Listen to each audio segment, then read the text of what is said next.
नमस्कार। सुबह के 7 बजने वाले हैं। मैं हूं नीलू और अब खबरों की शुरुआत करते हैं और बुलेटिन की शुरुआत एक अहम खबर के साथ करते हैं। तो राज्यपाल ने उत्तर प्रदेश विधानसभा का मानसून सत्र 20 अगस्त से बुलाया है। मानसून सत्र में उत्तर प्रदेश का अनुपूरक बजट पेश होगा। कोरोना के चलते इस बार सदस्यों को विशेष व्यवस्था के तहत ही बैठाया जाएगा। ऐसा पहली बार होगा जब सदन के अंदर सदस्य एक सीट छोड़कर बैठे दिखाई देंगे। विधानसभा सचिवालय की ओर से प्रेस नोट जारी कर ये जानकारी दी गई है। सदन की कार्यवाही सुबह 11 बजे से शुरू होगी। मानसून सत्र पूरी तरह से हंगामेदार होने के आसार हैं। विपक्ष कानून व्यवस्था के मुद्दे पर सरकार को घेर सकती है। बातचीत करने के लिए अजीत इस वक्त लखनऊ से हमारे साथ जुड़ गए हैं। अजीत, 20 अगस्त से मानसून सत्र की शुरुआत होने वाली है। क्या बदलाव इस बार कोविड-19 को लेकर जब सत्र की शुरुआत होगी उसे? देखिए, बिल्कुल नहीं लो, जिस तरह लगातार कोविड-19 को लेकर उत्तर प्रदेश सरकार का पूरा देश से जूझ रहा, पूरी दुनिया, और उसके लिए सोशल डिस्टेंसिंग हो या सैनिटाइजेशन का हो, काम लगातार किया जा रहा है। तो इस बार भी राज्यपाल की अनुमति के बाद 20 अगस्त को जो सत्र है वो बुलाया गया है और अनुपूरक बजट उत्तर प्रदेश सरकार का पेश होगा, क्योंकि कोविड को लेकर जो बहुत सारे जो वित्तीय संकट थे उसको दूर करने के लिए सरकार ने कई सारे टैक्सेस भी लगाए हैं, चाहे आप देखिए आबकारी हो या फिर जो वैट बढ़ा है डीजल और पेट्रोल पर। तो अब 20 अगस्त से दूसरा जो मानसून सत्र है वो शुरू होगा और सोशल डिस्टेंसिंग, यानी जो विधायक या मंत्री जो बैठेंगे एक सीट के बाद एक गैप करके बैठेंगे, तो एक गज की दूरी है उसको बनाकर बैठेंगे और बाकायदा जो बजट है और अनुपूरक बजट वो पेश किया जाएगा। हालांकि विपक्ष लगातार सवाल करेगा और हमेशा की तरह इस बार भी सदन को न चलने देने की कोशिश विपक्ष की तरफ से की जाएगी, लेकिन सरकार की जो तैयारी है वो इसी बात की तैयारी है कि वो सदन को पूरी तरह चलाएंगे और जो उनका काम वो करेंगे, विपक्ष कुछ भी करता रहे।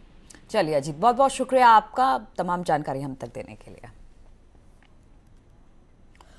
और सीबीएसई और सीआईएससीई बोर्ड के बाद अब उत्तर प्रदेश बोर्ड भी अपना पाठ्यक्रम कम कर रही है। 30% ये कम करेगी अपने पाठ्यक्रम को, जिसमें छात्रों को राहत मिल सकेगी। सरकार ये फैसला कोरोना को देखते हुए कर रही है और जल्द ही इसका शैक्षणिक कैलेंडर भी जारी हो जाएगा। सरकार ने बोर्ड के प्रस्ताव को मंजूरी दे दी है। बाकी बचा 70% सिलेबस 3 भागों में पढ़ाया जाएगा। पहले भाग में सिलेबस कक्षावार, विषयवार और अध्यायवार वीडियो बनाकर ऑनलाइन पढ़ाया जाएगा, जिसे टीवी चैनल पर भी प्रसारित किया जाएगा। जबकि दूसरे भाग में वो सिलेबस होंगे जिसे छात्र खुद पढ़ेंगे और तीसरे भाग में प्रोजेक्ट का कार्य होगा।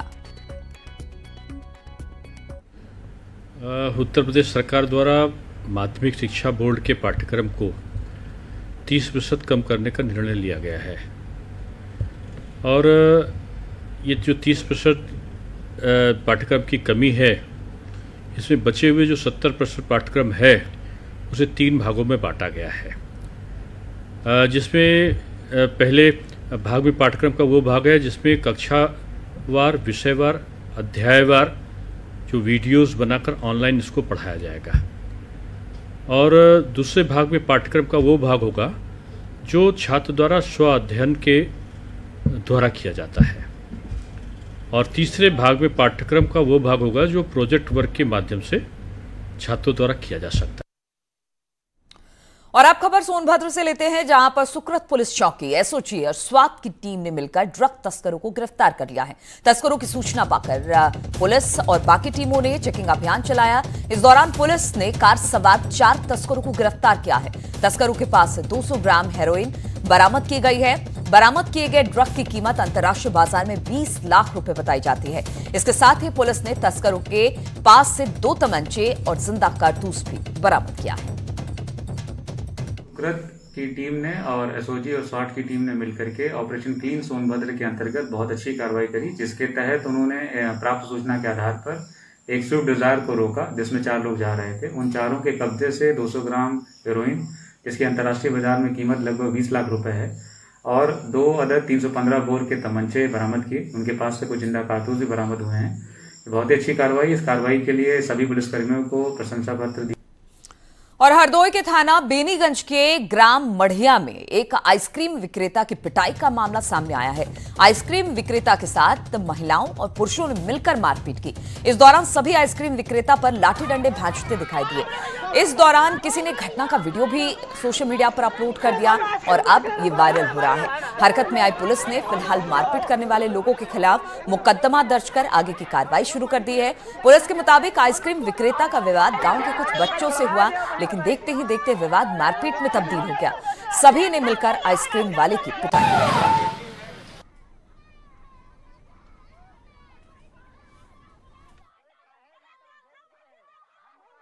आमिर पुत्र यूसुफ नाम के एक व्यक्ति आइसक्रीम बेचने के लिए गए थे। मढ़िया गांव में उनको बच्चों और महिलाओं से विवाद हो गया, जिसमें उनको कुछ चोटें आई हैं। इस संबंध में अपराध पंजीकृत कर लिया गया है। अग्रेतर आवश्यक कार्रवाई कराई जा रही है।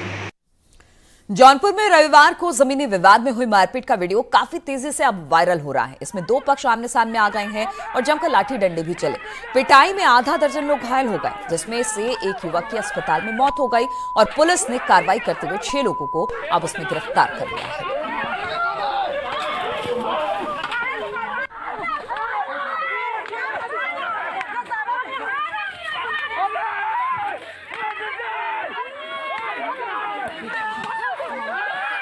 सुजानगंज अंतर्गत ग्राम नकमहरी में 3 दिन पहले दो पक्षों में आपस में मारपीट हुई थी, जिसमें एक बच्चे को ज़्यादा चोट थी। वो बीएचयू ट्रॉमा सेंटर में भर्ती था, जिसकी कल मृत्यु हो गई है उपचार के दौरान। तो इस मुकदमे में कुल 6 अभियुक्त नामित थे और एक अभियुक्त का नाम प्रकाश में आया था। सभी 7 मुलजिमों को गिरफ्तार कर लिया गया है। धारा में परिवर्तन करते हुए आगे विधिक कार्रवाई की जा रही है। आला कत्ल भी लाठी डंडा बरामद हो गए हैं और इसमें आगे गैंगस्टर।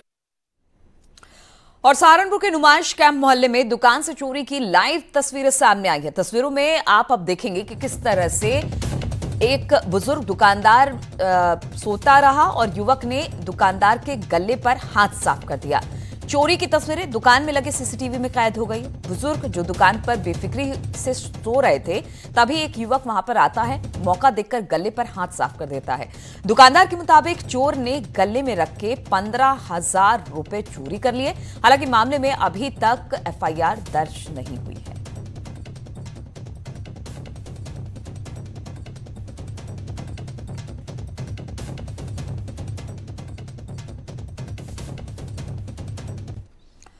और मेरठ में कुछ लोगों ने बच्चों के स्कूल की फीस जमा करने के लिए चौराहे पर भीख मांगकर विरोध दर्ज कराया। इन लोगों का कहना है कि कोरोना काल में अभिभावकों पर फीस का अतिरिक्त बोझ नहीं पड़ना चाहिए और वो सरकार से मांग कर रहे हैं कि कम से कम बेटियों की फीस तो जरूर माफ की जाए।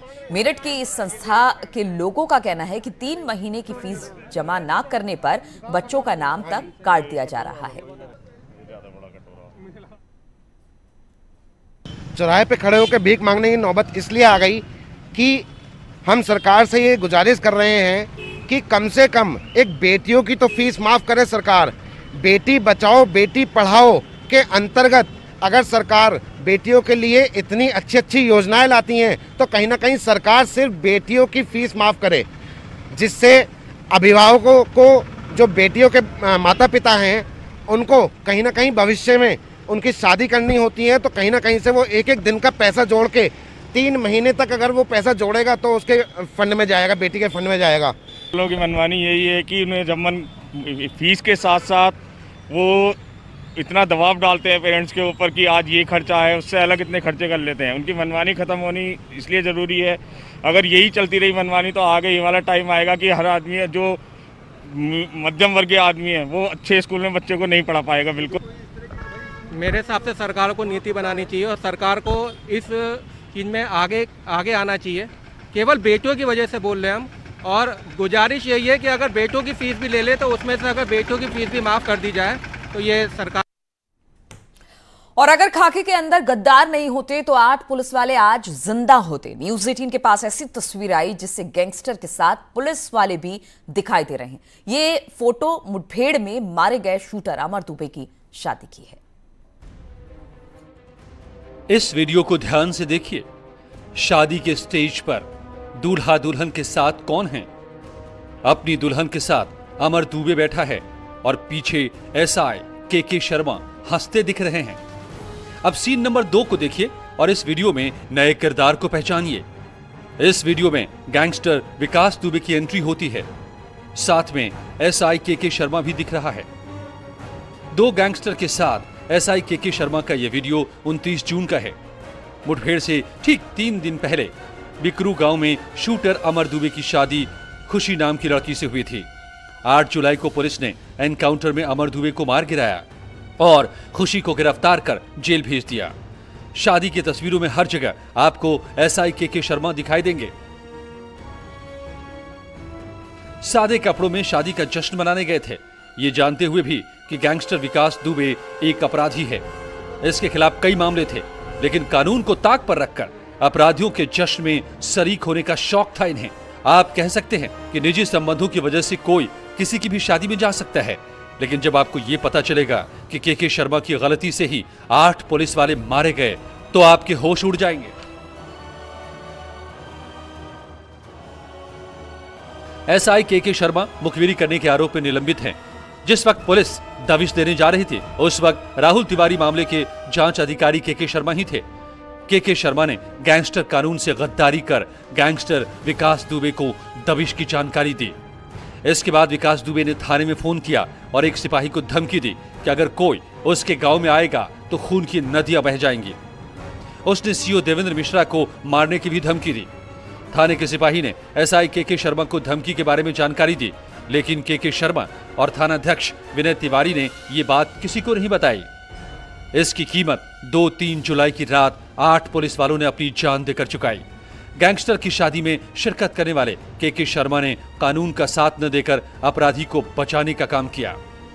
29 जून को शादी से पहले राहुल तिवारी नाम के युवक को जब विकास दुबे के गुंडों ने पीटा तो इस बात की जानकारी भी के शर्मा को थी। और गंगा जल करके और फिर उन्होंने कसम खवाई और उसके बाद विकास दुबे को भी कसम खवाई गई कि ये आप लोग इन्हें राहुल तिवारी को मारोगे नहीं। तब उन्होंने कहा ठीक नहीं मारेंगे हम। फिलहाल अपनी संदिग्ध भूमिका के आरोप में एसआई के शर्मा निलंबित है। उनके खिलाफ जांच चल रही है, लेकिन यह तस्वीर खाकी और अपराधी के गठजोड़ का एक नमूना है। ऐसी तस्वीरों को बदलना होगा। Bureau report, news 18। और अब आपको दिखाते हैं अमर दुबे की शादी का वो वीडियो जिसमें गैंगस्टर विकास दुबे निलंबित एसआई के शर्मा से कहता नजर आ रहा है कि डरो नहीं, मित्रों की सिक्रेसी विक्रू तक है। सुनिए।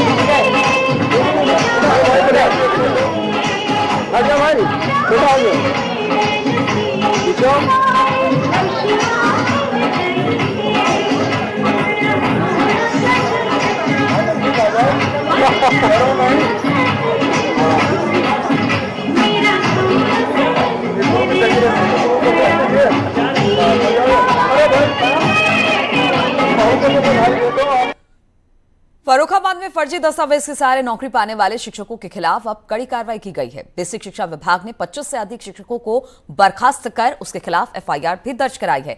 अब उनसे सैलरी की रिकवरी की तैयारी की जा रही है।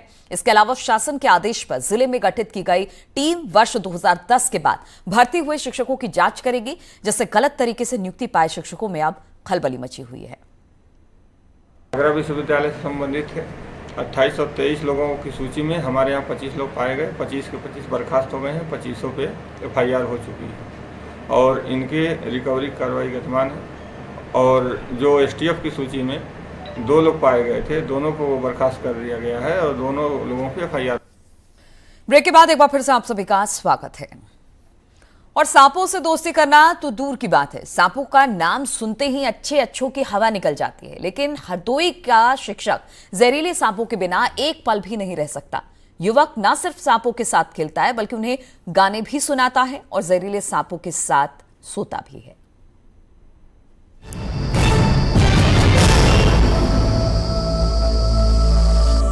वो सांपों का दोस्त है,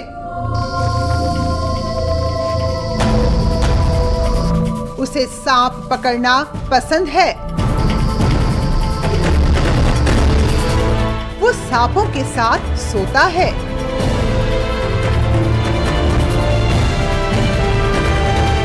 वो सांपों को नहलाता है।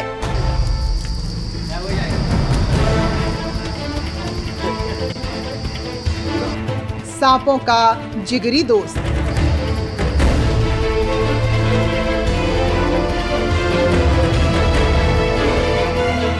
सांपों के हरदोई वाले दोस्त से मिलिए, एक शिक्षक जिसने सांपों को बनाया दोस्त। इन तस्वीरों को देखिए, इनके लिए सांप मानो किसी खिलौने की तरह हैं। इन्हें सांपों से डर नहीं लगता बल्कि सांपों से इनकी दोस्ती हो जाती है। पेशे से शैलेंद्र शिक्षक हैं। इन्हें सांपों को पकड़ना और उन्हें अपना दोस्त बनाना अच्छा लगता है। सांपों से दोस्ती है शैलेंद्र को पसंद। प्राइमरी स्कूल में पढ़ाते हैं शिक्षक शैलेंद्र। सांप पकड़कर लाते हैं, मित्र बनाते हैं शैलेंद्र। हरदोई के कोरिया गांव के मजरा मढ़िया निवासी आचार्य शैलेंद्र राठौर प्राकृतिक संतुलन बनाए रखने के लिए सांपों को पालते हैं, पोसते हैं और जहरीले सांपों का संरक्षण कर उनको बचाने की मुहिम में लगे हैं। शैलेंद्र ने 12 साल की उम्र में पहला सांप पकड़ा और घर वालों को बगैर बताए अपने पास रख लिया। उसी दिन से इनको सांपों के साथ रहने का शौक हो गया। जैसे ही सांप निकलने की सूचना मिलती है, शैलेंद्र वहां पहुंच जाते हैं और बड़ी ही आसानी से सांप को अपने कब्जे में कर दोस्त बना लेते हैं। देखिए, चाहे जितना विषैला सांप हो, अगर आप उसको हाथ में पकड़ लेते हैं तो पकड़ने के बाद में अगर आपने ढीले हाथों से पकड़ा है, वो चलता रहे तो कभी भी वो नहीं काटता है, कभी नहीं काटता है। इसलिए मुझे डर नहीं लगता है, क्योंकि दवाइयाँ भी पता है मुझे, इसलिए भी भय नहीं लगता है। अच्छा, कितने लगभग सांप होंगे आपके पास ऐसे? इस समय पर लगभग हमारे पास 10 या 12 सांप होंगे, क्योंकि सांपों को इकट्ठा करना हमारा उद्देश्य नहीं है। हमारा उद्देश्य उनको संरक्षित करना। कहीं भी गांव में निकल आते हैं, लोग मुझे बुला लेते हैं, वही सांप मेरे पास रहते हैं, कुछ दिनों तक मैं रखता हूं, उसके बाद मैं उन्हें छोड़ देता हूं। ऐसा भी नहीं कि शैलेंद्र पर सांपों ने हमला ना किया हो। ब्लैक कोबरा से लेकर रसेल वाइपर तक उन्हें 2 बार काट चुके हैं, जिसके निशान आज भी उनके हाथ पर मौजूद हैं। लेकिन सांपों को संरक्षित करने का शौक ही है कि मेडिकल ट्रीटमेंट के बाद वो ठीक हो गए हैं और अपने काम में जुट गए हैं। स्थिति है कि गांव के आसपास में भी अगर कोई सांप निकलता है तो लोग उनको बुलाते हैं और वो सांपों को झोले में बंद करके ले आते हैं और अपने घर में पाल लेते हैं। कुछ दिन के बाद जब मौसम के हिसाब से वो देखते हैं और वो उस सांप को जंगल की ओर छोड़ आते हैं जाके। फिलहाल लोग इस जो गुरु की मुहिम है उसकी सराहना करते नहीं थक रहे हैं। कैमरामैन निखिल के साथ आशीष मिश्रा, न्यूज़ 18 हरदोई। इसी के साथ इस बुलेटिन में फिलहाल इतना ही। आगे देखिए उत्तराखंड एक्सप्रेस।